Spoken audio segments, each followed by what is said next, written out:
खुलुमबाय आं मुस्रि कास्टम बसुमतारी मानाव गेदेर दुलाराय बर' फरायसा आफादनि आफादगिरि दिपेन बर' आदा बिथाङा दाखालि जालांनाय जि बिटिसिनि एसेम्बलि गाग्लोबनायाव 1% बो जुदि एबसु इनभल्भमेन्ट दङब्ला बिथाङा प्रेस मिटनि गेजेरजों बिथाङा फोरमायदों जि बिथाङा रिजाइन होगोन होननानै आरो बिथांनि जि प्रेस मिट आं बेखौ खिन्थाना लाग्रोनि नै बियो बे खोथाखौ जों स्पष्टयै बुङो एबसुआ बेबायदि गाज्रि इनस्टिगेट खालामनायनि जुदि 1% जुदि एभिडेन्स दङब्ला 1% जुदि बेबायदि तथ्य दङब्ला जोंनो हो आङो बेखौ प्रत्याहान खालामदों चेलेन्ज खालामदों दुलाराय बर' फरायसा आफादनिफ्राय आं रिजाइन लागोन आरो बे घटनाखौ जुदि जोङो खालामदोंब्ला जोंनि मायबा तथ्य दङब्ला जेलाव थांनो थाखाय रेडि एबसुनि बिथाङा दुलाराय बर' फरायसा आफादनि आफादगिरि मानाव गेदेर दिपेन बर' बिथाङा दुलाराय बर' फरायसा आफादनि गाहाय मावख' बड'फा हाउसआव प्रेस मिटनि गेजेरजों मानाव गेदेर बिटिसिनि चिफ मानगोनां हाग्रामा महिलारि सारजों आरो बिटिसि सरकारजों बिथाङा चेलेन्ज खालामदों आरो बिथाङा फोरमायदों जे दाखालि बावै जे बिटिसिनि एसेम्बलि गाग्लोबनाय जोंनि लाइमोन फरायसाफोरा बेयाव 1% बो जुदि एबसुआ इनभल्भमेन्ट दङब्ला बिथाङा रेजिगनेसन होगोन होननानै गावनो दुलाराय बर' फरायसा आफादनि गाहाय मावख' बड'फा हाउसआव प्रेस मिट होदों दा आङो नैबेयो दाखालि बावै जे फरायसाफोरा first BTC entrance gate first गेटआव हाबनाय नैबेखौ जुम खालामनो थाखाय आं खावलायबाय दुलाराय बर' फरायसा आफादनि गोथार फिरफिलानै बे एसेम्बलिनि गाहायाव बे दुलाराय बर' फरायसा आफादनि गोथार फिरफिला नैबेयो मानगोनां क'क्राझारनि डिसि मेडाम फैनाय समाव आरो बावबो फरायसाफोरा दुलाराय बर' फरायसा आफादनि गोथार फिरफिलाखौ बाहायदों दा आङो जोंनि केमेरामेनखौ जुम खालामनो थाखाय खावलायनाय थाबाय नैबेयावबो दुलाराय बर' फरायसा आफादनि गोथार फिरफिला बावबो दुलाराय बर' फरायसा आफादनि फिरफिला नै बेबो दुलाराय बर' फरायसा आफादनि फिरफिला दुलाराय बर' फरायसा आफादनि फिरफिलाखौ बिथांमोनहा बाहायनानै आरो दुलाराय बर' फरायसा आफादनि फिरफिलाजोंनो आरो दुलाराय बर' फरायसा आफादनि गोबां मावथिफोर दङ जेराव आं एग्जाम्पल होनानै बुंनो हायो नाथाय बेखौ बुंलायलायला दा आं बुंनो लुबैनाय बेसो जि मानो दुलाराय बर' फरायसा आफादनि मानगोनां आफादगिरि दिपेन बर'आ बेसेबां नंथारै बाथ्राखौ बुंखो मानो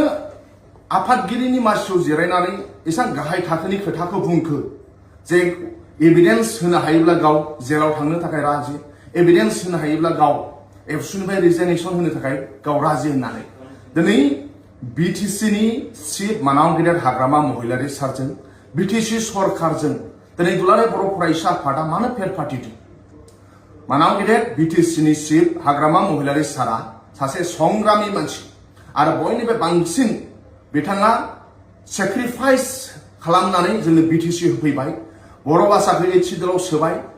आरो बिथांनाव बयनिफ्राय बांसिन मा होनो सेक्रिफाइस आरो बयनिफ्राय बांसिन कन्ट्रिबिउसन दङ नाथाय दुलाराय बर' फरायसा आफादनि मानाव गेदेर आफादगिरिया नंबां जांबां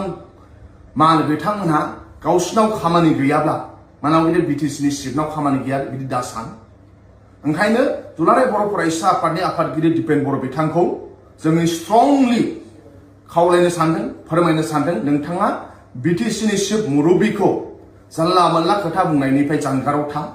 मानोना बिथाङाव बिराद कन्ट्रिबिउसन दङ मानाव गेदेर बिटिसिनि चिफनाव बिराद कन्ट्रिबिउसन दं बुंनो नागिरो जोङो जुदि बुंनांगौब्ला गोबां बाथ्रा दं दुलाराय बर' फरायसा आफादनि आफादगिरिनाव दाखालि बावै प्रमद बर'आ जेला बिटिसिनि चिफ जायोमोन पर्बत जरायाव हा होनायनि जाथाय बे समाव दुलाराय बर' फरायसा आफाद दिपेन बर'नि दैदेननाया सिरियै उन्दुनानै दंमोन रायजोनि राजानि जानानै फंसेबो खोथा बुङाखैमोन पर्बत जरानि हा होनायनि जाथायाव दुलाराय बर' फरायसा आफादनि आफादगिरि दिपेन बर'नि खुगानिफ्राय फंसेबो बाथ्रा ओंखाराखैमोन लास्ट 5 बोसोराव प्रमद बर'नि सरकार समाव खनसेबो प्रटेस्ट खालामाखै खनसेबो मुभमेन्ट खालामाखै दिनै मानाव गेदेर हाग्रामा महिलारि सार चिफ जानाय लोगो लोगो बिपिएफआ सरकाराव फैनायनि उनाव दिनै दुलाराय बर' फरायसा आफादा नांबां जांबां माखासे खोथाफोरखौ फोरमायगासिनो दङ एसटि इस्युआ बेयो मोनसे बिराद मा होनो एसटि इस्युआ बेखौ लानानै दुलाराय बर' फरायसा आफादआ पलिटिक्स खालामनो नाङा आरो जों जुदि बुंनांगौब्ला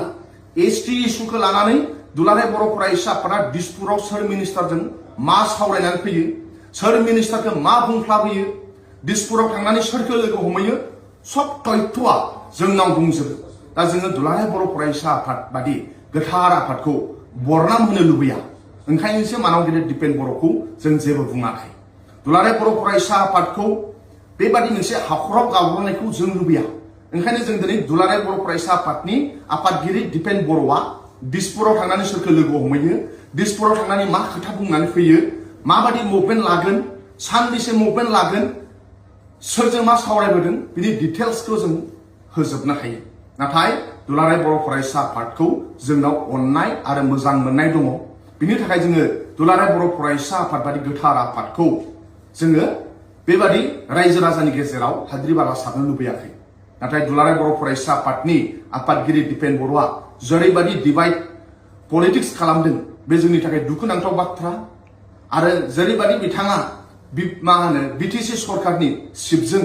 जानला मानला आंबां जाम्बां खोथा बुंबाय थादों बेनिफ्राय जानगाराव थानो नांगौ आरो एसटि इस्युखौ लानानै पलिटिक्स खालामनो नाङा आरो दुलाराय बर' फरायसा आफादा जुदि खामानि गैयाब्ला नोंथांमोनहा दलरै जिरायनानै था मानावगिरि हाग्रामा महिलारि सारा जोङो बिटिसि ओनसोलनि आरो आसामनिनो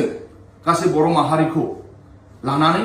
बिथाङा जौगासारनायनि खामानि मावगोन लाइमोन सेंग्रा सिख्लानि थाखाय मोजां खामानि मावगोन आरो बिटिसिखौ रैखाथि होगोन दिनै दिल्ली बादियाव थांनानै कन्स्टिटिउशनेल सेफगार्ड होनाय मानसि